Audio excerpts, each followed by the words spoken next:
This is the Daily Perspectives where we look at different stories, and today we have a lot in line for you. So let's dive into it. Ladies and gentlemen, welcome to yet another fine hour where we are going to look at another topic or another version. And in our today's episode or in our today's segment, we are going to be looking at the out of body experience. This is based on the spiritual version of the world, whereby we are currently being taught that we are the spirits experiencing the in my human life, form. the experience that shattered my reality, the experience that made me realize I was not a human being, but I was only having a human experience.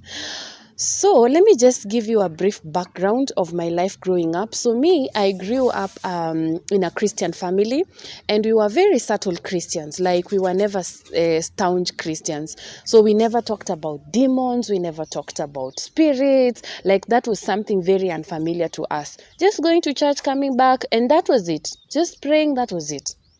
So anything beyond the five senses, anything beyond what I could see with my physical eyes, I was totally unfamiliar.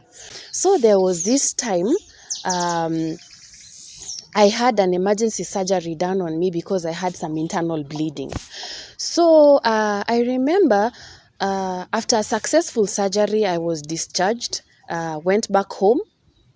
But still, I was not so much okay, because even in the hospital, I couldn't move by myself.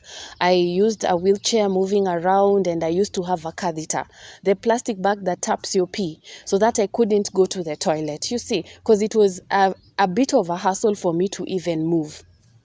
So I remember after that successful surgery, after some time in the hospital, I'm discharged, I went back home. So I remember it was after around 2 weeks, I started getting sick again. So went back to the hospital. I was told I had developed an infection on the same exact place I was operated on.